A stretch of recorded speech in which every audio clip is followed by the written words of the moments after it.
It's cold, it's snowing, but the atmosphere in Red Lodge is electric. Meanwhile, Big Timber looking to end a state title drought that spans over 4 decades. I'm here at Dallas Stadium as night 1 of the Big Sky State Games has just wrapped up. Now, both offenses have been prolific all season long, averaging over 43 points per game, and their defenses have been equally as impressive. First game of the evening, the Scobie Spartans taking on Manhattan Christian in the nightcap. Fort Benton going against Twin Bridges. The Dogies looking to avenge their earlier regular season loss to Colstrip.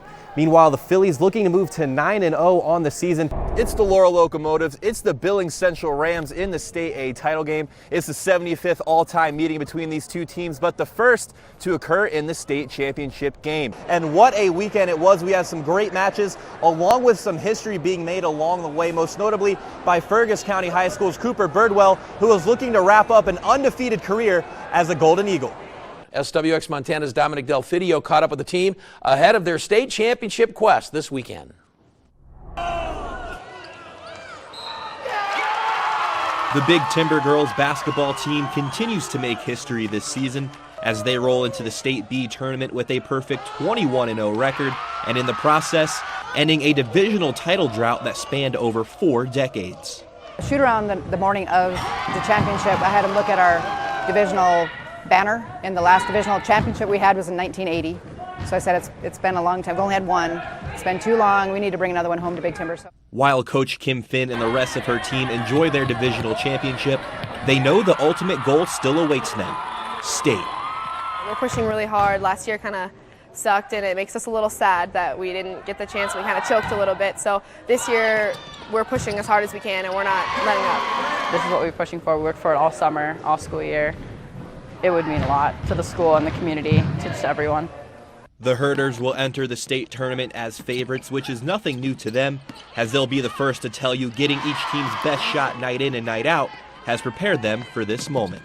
We've had a lot of close games, a lot of hard games, and I think that's prepared us a lot for divisionals and now state. We just think about last year and how last year it didn't go how we wanted it to go, and we're hoping this year things will be different.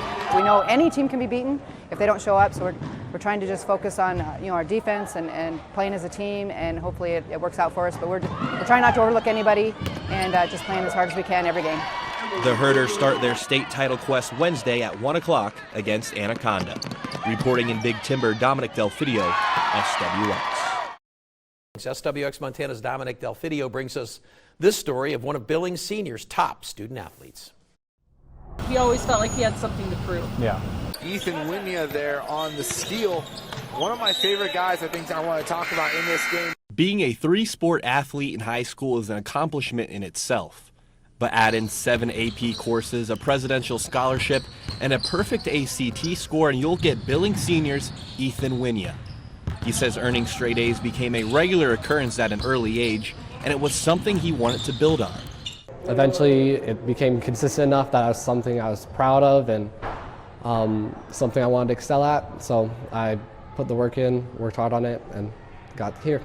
Here for Ethan is potentially becoming valedictorian for his graduating class in the spring of 2021, but his most recent accomplishment, becoming a National Merit finalist. His mom, Kimberly, says Ethan's competitive nature learned from sports helps fuel him in the classroom. He was always pushing himself, and he just always stayed ahead. It came really easy to him, and he knew that. And so he wanted to just be the best that he could be. Though his academic accomplishments are monumental, Ethan's parents say it's not often you hear about them from Ethan. It was a long time until everybody knew what he scored on his ACT, and he kept it super quiet. He's a private person when it comes to that because he doesn't want to gloat about himself. The academic accolades for Ethan are just beginning, and while one door is about to close, another door is soon to open with big goals in sight. Hoping to get into maybe like a top 10, top 5 type college in the nation. So I think I plan on studying mechanical engineering. From there, maybe working at Apple, working at Tesla, something big like that, hopefully. Reporting in Billings, Dominic Delfidio, SWX. It's cold, it's snowing, but the atmosphere in Red Lodge is electric. Shepherd looking to win their first Class B Division championship in 25 years. Meanwhile, if Red Lodge wins by more than 12, they will be crowned Eastern B Division champions this season. First quarter, Rams going for it on 4th down. It's Trey Allen finding Jay Jetmore on the screen, and Jetmore does more than enough to get the first down. He's on his way into the end zone. It's 6-0 Red Lodge early. Late in the first quarter, some trickeration from the Rams, a fake punt, and it's Allen on the option. He'll pitch it off to Jetmore. Jetmore taking it down the sideline, breaking some tackles, setting up the Rams deep inside Shepherd territory, and a few plays later down by the goal line, it's Jay Jetmore once again powering his way into the end zone. Red Lodge now up 13-0.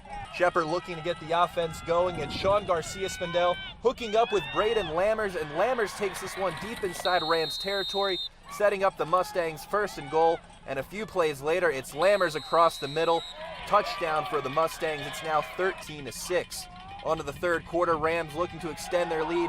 Jetmore taking the handoff, and he'll go untouched down the sidelines all the way into the end zone, making it 20-6, and Red Lodge goes on to roll 40-14 over Shepherd. They are your Eastern Class B champions. A couple of teams chasing history here tonight in the Class B state championship games. On the boys' side, Lodgegrass looking to win their first solo state championship since 1990. Meanwhile, Big Timber looking to end a state title drought that spans over 4 decades. We'll start with Lodgegrass and Manhattan. The Tigers jumped out to an early lead in this one. Here it's Caden Holgate with a nice spin move going glass for the deuce. And then from outside, it's Tate Bowler who will hit the 3-ball. But when Damon Grovon is on the opposing sideline, no lead is safe. Here Grovon spins baseline for the layup, and then a few possessions later, Grovon out leading the break, almost throws the pass away, but will get the return feed, and he'll drain the 3 from the wing, and that would get him going. A few possessions later, Grovon creating some separation, gets the pass and knocks down another long-range 3. He finished with a team-high 17 points, but the Tigers would hang around. Finn Tesoro pump fakes, and he'll hit the 3, but the size of Lodgegrass too much for Manhattan in this one. Ty Moccasin backing his way into the lane for the layup, and Lodgegrass goes on to win 64-47. To the girls we go now, Big Timber and Columbus. 3-ball working early for Columbus here. It's Cody Obert with the open look on the wing, and she knocks down the triple, and then a few possessions later, it's Peyton West in the corner, and she'll hit the 3, but the Big Timber defense got it going in the second half. Here Haley Brandon comes up with the steal, takes it the length of the floor, finishes through the contact and gets the and one to go. Her and her teammates fired up, and then a little bit later, Brandon will try her luck from the outside, and you can count that for the senior. She had 14 points in this one, and as I mentioned, the defense, it's on display here again. Emily Cooley coming up with the steal. She finishes on the other end, and then off another Columbus turnover, Brandon will find Cooley running the floor. She'll go ahead and lay it in, and the Herders of Sweetgrass County cap off their undefeated season with a Class B state championship. New out of Bozeman, the men's basketball game between Montana State and Southern Utah has been canceled. Well, we have some high school hoops action going on across the state as we approach tournament time. The Bison of Great Falls traveling to Billings, making up a game from earlier this month that was canceled due to poor weather. First quarter, some good ball movement here finds the Bronx. Jackson Berkeley in the corner, and he'll splash in the 3. And a few possessions later, it's Liam Romai from the opposite corner, and he'll knock down the triple as well. But the 3-ball was working for Great Falls too. The Bison here working the ball around the top of the key finds Levi Torgerson, and he hits the triple for the wing.